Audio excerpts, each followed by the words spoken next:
एक cut off marks होगा वही लाना जरूरी है।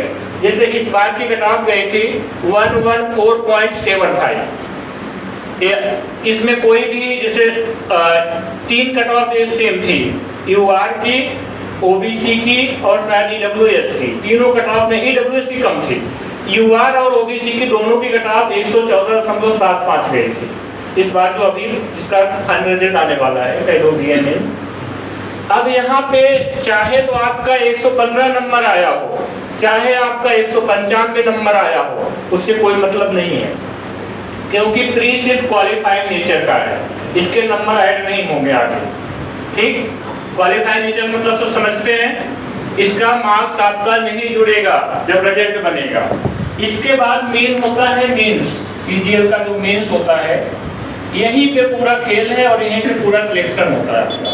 इसमें मैथ 30 क्वेश्चन है, रीजनिंग ये भी 30 क्वेश्चन है। ठीक, इसके बाद आ जाओ इंग्लिश, इंग्लिश के कितने क्वेश्चन है? 45 क्वेश्चन। और आ जाओ जीएस, जीएस के हैं 25 क्वेश्चन। ठीक, अब यहाँ पे आपको सब कुछ सेपरेट कर दिया गया है। यहाँ पे इन दोनों पार्ट पहले, हाँ इसका टाइमिंग कितना है? ये 100 क्वेश्चन के लिए 60 मिनट मिलेंगे आपको, 60 मिनट में 100 क्वेश्चन करने हैं। ऐसे अभी तो आपको पढ़ भी नहीं पाओगे क्वेश्चन, 50 ही पढ़ पाओगे, टाइम खत्म हो जाएगा। लेकिन जब आपका सिलेबस खत्म हो जाएगा और डेली पेपर की प्रैक्टिस करना शुरू करोगे, तब आप पहुंचने लगोगे 90, 95, 100 क्वेश्चन अटेंड करने लगोगे। कम से कम इसमें अभी आपको मेहनत 5-6 महीने मेहनत की जरूरत है, उसके बाद आप वहां तक पहुंचोगे। देखो, जो आप जब पढ़ाई तक शुरू किए हो तो ऐसा नहीं है आज शुरू किए हो 2 महीने बाद सब कुछ स्टॉप करके चले जाओगे।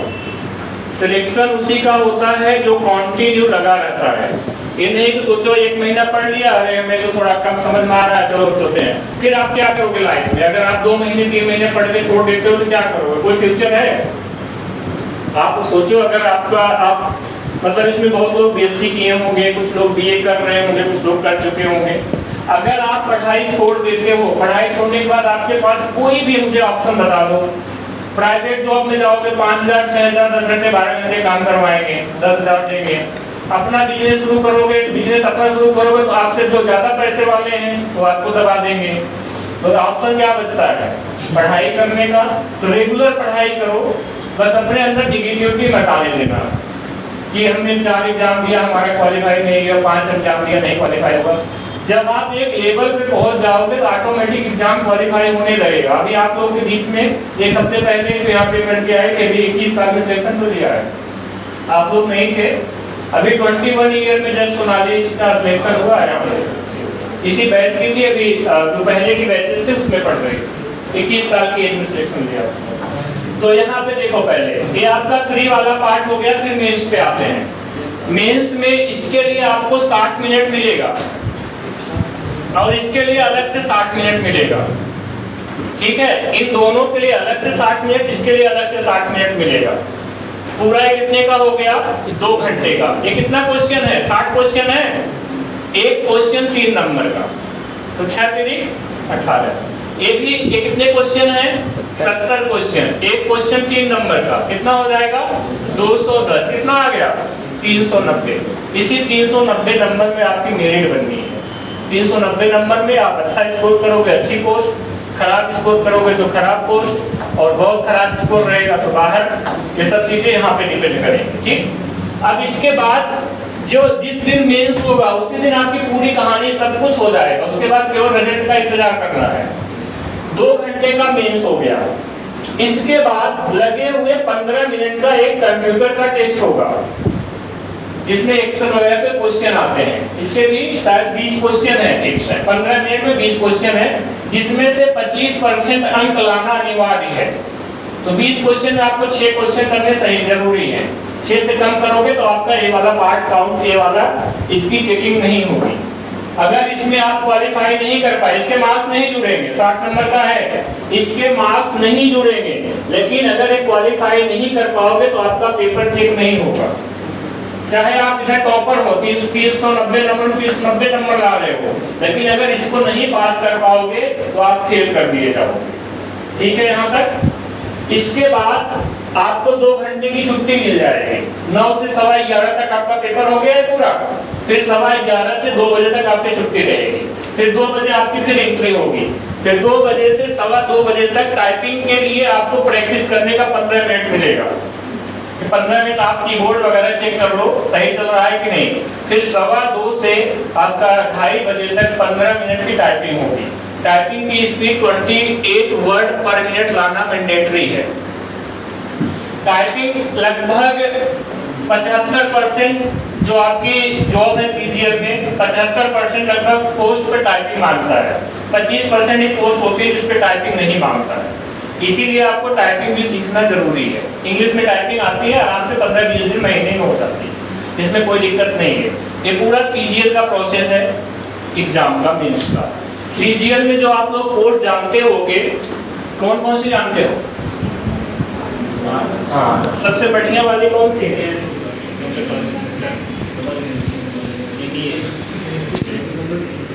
अलग अलग लोगों की अलग अलग चॉइस है टॉप पोस्ट लेने की, उसको भी समझ लो क्या क्या होते हैं। जैसे कुछ लोग इनकम टैक्स डिपार्टमेंट को प्रेफर करते हैं आईटी, कुछ लोग ministry of external affair prefer करते हैं एमईए, कुछ लोग जो है कस्टम इंस्पेक्टर को एग्जामिनर जो होती है इसको प्रेफर करते हैं।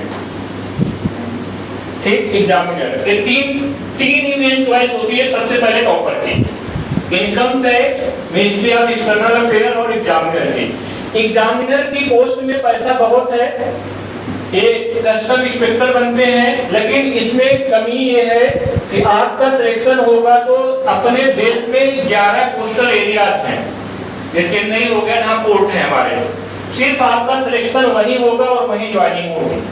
पूरी लाइफ आपको चेन्नई, मुंबई में हो गया तो बेस्ट है, बाकी जगह और अगर नहीं हो गया तो आप हमेशा पोर्ट पे ही पड़े रहोगे। मतलब पूरी लाइफ आपका कहीं ट्रांसफर नहीं होना है। कस्टम इंस्पेक्टर बन गए तो आपको वहीं रहना है, लेकिन पैसे वाली जॉब बहुत है। हम लोग के साथ लड़के थे, जैसे कि अतुल गोयल हमारे साथ बीटेक किया हुआ लड़का, इसकी 3rd रैंक आई थी, इसने एग्जामिनर दिया था इसमें मुंबई में। अतुल गोयल MIT मेरठ, तो मेरे बैच का ही था, हम लोग की ब्रांच का ही, MIT मेरठ से हम लोग पढ़े थे। इसकी 3rd रैंक आई थी, इसने भी एग्जामिनर ने दिया था। और भी अंशुल मित्तल है हम लोग के साथ, तो उसने भी एग्जामिनर लिया हुआ है, क्योंकि इसकी 3rd रैंक से उसे मुंबई मिल गया, उसका तो अच्छा है। और अंशुल को मिल गया उधर चेन्नई साइड में, तो उसके लिए उतना अच्छा नहीं है। बाकी दूसरे नंबर पे है मिनिस्ट्री ऑफ एक्सटर्नल अफेयर, ये बहुत अच्छी पोस्ट है। जैसे आपके पीएम या जो भी बड़े बड़े नेता लोग बाहर जाते हैं, उनके साथ एक पूरी टीम जाती है। टीम जो जाती है उसमें आईएएस के मेन तो जो होते हैं आईएएस वाले होते हैं, उसके बाद और जो लोग होते हैं वो सब आपके मिनिस्ट्री ऑफ एक्सटर्नल अफेयर के लोग होते हैं। कभी पासपोर्ट ऑफिस में जाओ, मिनिस्ट्री ऑफ एक्सटर्नल अफेयर के लोग मिलेंगे। किसी भी देश की एम्बेसी, जहाँ बच्चे हर देश में है अपने यहाँ की एम्बेसी, वहाँ पे जो लोग काम करते हैं मिनिस्ट्री ऑफ एक्सटर्नल अफेयर वाले हैं। यहाँ से जाते हैं लोग, आईएएस वाले जाते हैं और मिनिस्ट्री ऑफ एक्सटर्नल अफेयर वाले जाते हैं। इसमें जब आपका सिलेक्शन होगा तो आपसे वहाँ फॉर्म बनाया जाएगा, आप फॉरेन कंट्री जाना चाहते हो नहीं हो, तो लगभग सभी लोग का होता है, जहाँ जाना कोई नहीं मना नहीं करता, सब लोग जाना चाहते हैं। तो अगर आप दूसरे देश में गए तो पूरे वर्ल्ड को 3 भागों में डिवाइड किया गया है, ABC। जो सी लेवल की कंट्री हैं, जैसे अफगानिस्तान हो गया, ईरान हो गया, नॉर्थ कोरिया हो गया और आपका पाकिस्तान हो गया, इनको सी लेवल में रखा गया है, जहाँ पे जान माल का खतरा रहता है। ठीक, तो यहाँ पे आप जाते हो, यहाँ पे रिस्क अलाउंस मिलता है, मतलब आपके ऊपर कोई कुछ हो जाता है। जैसे आपकी सैलरी मान लो वहाँ पे जाके 1.5 लाख है, तो यहाँ पे हो सकता है 3 लाख बन रही हो रिस्क अलाउंस लेके। ठीक, हाँ, तो यहाँ पे सी वाली कंट्री में पैसा ज्यादा मिलता है, सी वाली कंट्री में। इसके बाद आता है बी नंबर, जो आप इसको लिस्ट में देख लेना। फिर सबसे बढ़िया आता है ए नंबर की। जो ए नंबर की स्थिति तो बाद में ही मिलता है, शुरुआत में नहीं मिल पाता है, या किसका अच्छा जुगाड़ होता है तो आपको मिल पाता है, नहीं तो।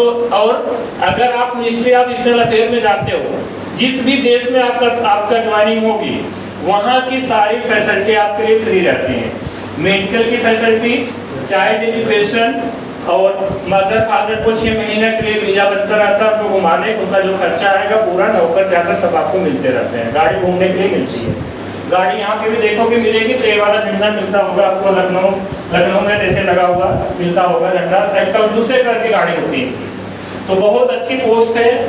मिनिस्ट्री ऑफ एक्सटर्नल अफेयर की। इसके बाद हम आ जाते हैं आईटी पे, क्योंकि ज़्यादा प्रेफर लोग आईटी भी बहुत लोग प्रेफर करते हैं, क्योंकि आईटी प्रेफर करने से फायदा है कि आपका दिल्ली में भी सिलेक्शन हो सकता है, यूपी में भी हो सकता है, कहीं पे भी हो सकता है।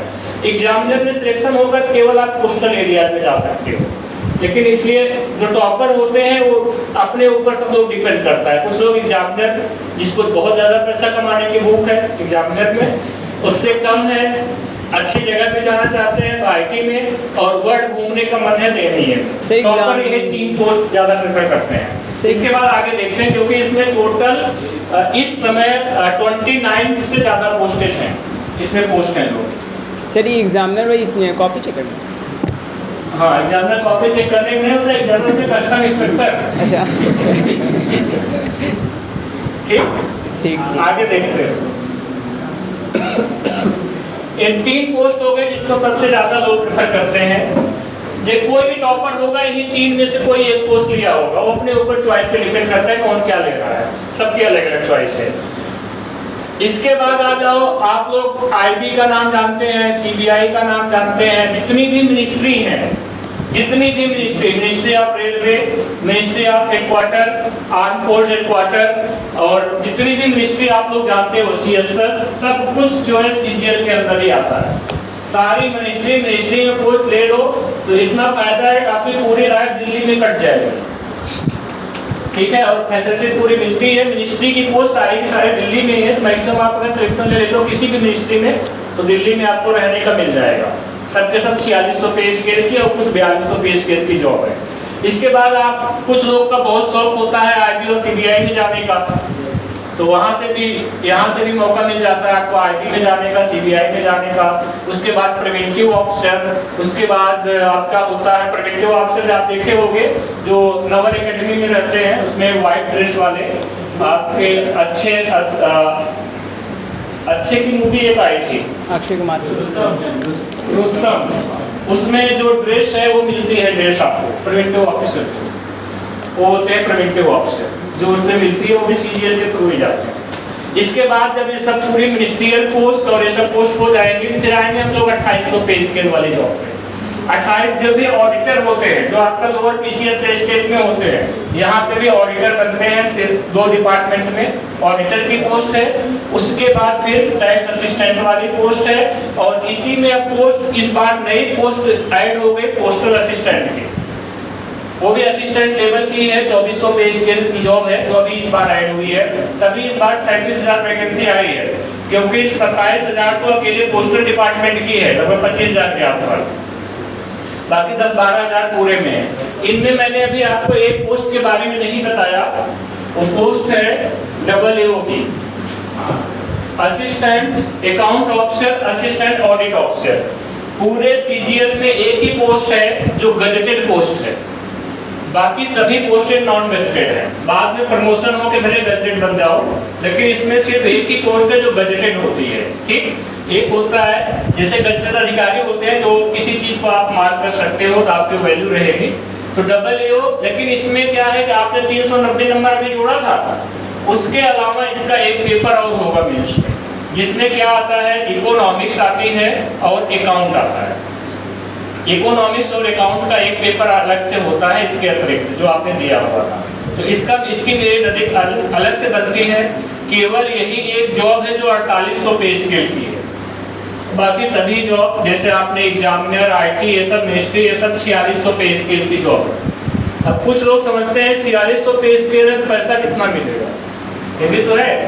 देखो, जॉब जो आपकी होती है पूरे सीजीएल में सबसे हाईएस्ट पे स्केल है AAO का, इसके बाद आता है 4600 पे स्केल, फिर आपका 4200 पे स्केल, फिर 2800 पे स्केल और फिर 2400 पे स्केल का। इसमें एक पोस्ट और आपको अभी नहीं बताया कि जूनियर अकाउंटेंट जो होता है सीनियर अकाउंटेंट के, उसके लिए भी एक अलग पेपर होता है, वो भी 2800 पे स्केल पे, ठीक।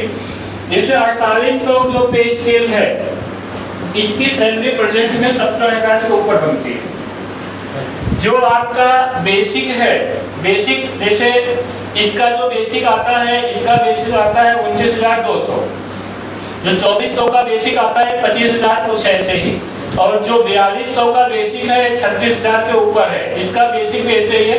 इसकी जो सैलरी जो बेसिक आपका बनेगा उसको आप निकाल सकते हो पे मैट्रिक्स, उसका 142%, 138 हो गया, सेंट्रल में 142 हो गया, ठीक है। जो आपका एचआरए में वो मिलता है, डीए मिलता है, जितना बेसिक सैलरी होगा उसका 42% डीए मिलेगा, तो बेसिक सैलरी का 142% निकाल दो। इसके बाद जिस शहर में रह रहे हो, पूरे आप जानते होंगे इंडिया को 3 पार्ट में डिवाइड किया जाता है, महानगर, उसके बाद नॉर्मल, फिर उसके बाद तीसरे नंबर की चीजें। जब अगर महानगर में हो या महानगर में, तो वहां पे आपका हाउस रेंट सबसे ज्यादा होता है, एचआरए सैलरी का परसेंट के हिसाब से डिसाइड होता है। उसके बाद फिर बी लेवल के शहर में उससे कम, फिर सी लेवल के शहर में उससे कम मिलता है एचआरए। तो कुल मिला जुला के 70 से 80 हजार के बीच में इसकी सैलरी बनती है। इसकी सैलरी 60 से 70 मान लो, इसकी 50 से 60 मान लो, ये लोग 40 से 50 रहते हैं, ये लोग 30 से 40 रहते हैं, इस बीच में सैलरी बनती है। ये आपको सीजीएल के बारे में मैंने बताया, उसे कुछ पूछना हो तो पूछ लोगे। सर ये महानगर क्या है?